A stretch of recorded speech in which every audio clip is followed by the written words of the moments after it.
Selamat datang di podcast Ruang Lektor. Saya Lektor Amatir. Semoga tersampaikan dan selamat mendengarkan.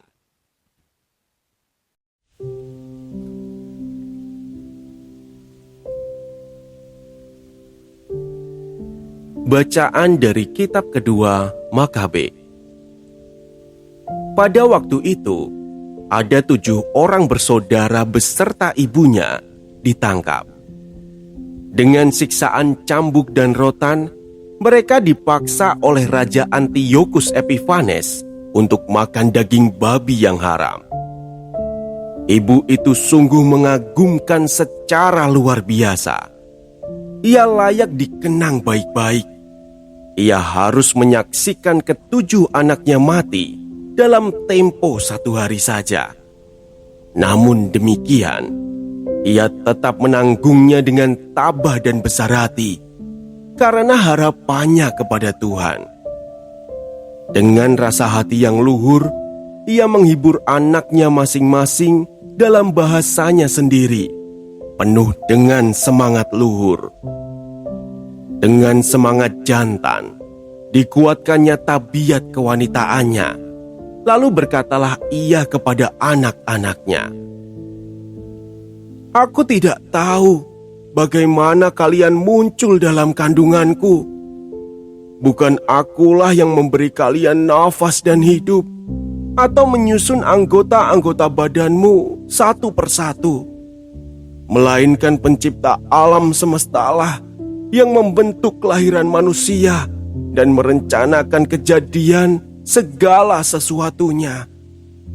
Dengan belas kasih, Tuhan akan memberikan kembali roh dan hidup kepadamu. Justru karena kini kalian memandang dirimu bukan apa-apa demi hukum-hukumnya." Adapun Raja Antiochus mengira bahwa ibu itu menghina dirinya, dan ia menganggap bicaranya suatu penistaan.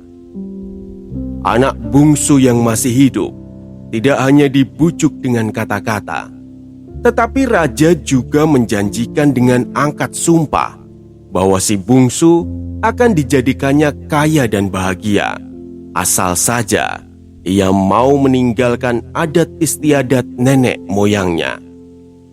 Bahkan ia akan dijadikannya sahabat raja, dan kepadanya akan dipercayakan pelbagai jabatan negara. Oleh karena pemuda itu tidak menghiraukannya sama sekali, maka raja memanggil ibunya dan mendesak supaya ia menasehati anaknya demi keselamatan hidupnya. Sesudah lama didesak, barulah ibu itu menyanggupi untuk meyakinkan anaknya. Kemudian ia membungkuk kepada anaknya.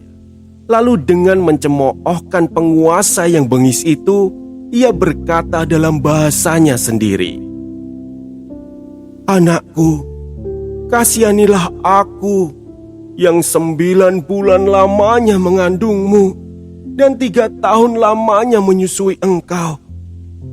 Aku pun sudah mengasuhmu dan membesarkanmu hingga umurmu sekarang ini dan terus memeliharamu. Aku mendesak, ya anakku, tengadahlah ke langit dan ke bumi, dan kepada segala sesuatu yang kelihatan di dalamnya. Ketahuilah bahwa Allah menjadikan kesemuanya itu bukan dari barang yang sudah ada. Demikianlah bangsa manusia juga dijadikan.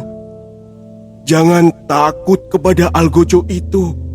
Sebaliknya, hendaklah menyatakan diri sepantas kakak-kakakmu, dan terimalah maut itu, supaya aku mendapat kembali engkau bersama kakak-kakakmu di masa belas kasihan kelak." Belum lama ibu mengakhiri ucapannya, berkatalah pemuda itu, "Kalian menunggu siapa? Aku tidak akan taat kepada penetapan raja. Sebaliknya, aku taat kepada segala ketetapan Taurat yang sudah diberikan oleh Musa kepada nenek moyang kami. Tetapi baginda, yang menjadi asal-usul segala malapetaka yang menimpa orang-orang Ibrani, pasti tidak akan luput dari tangan Allah. Demikianlah sabda Tuhan.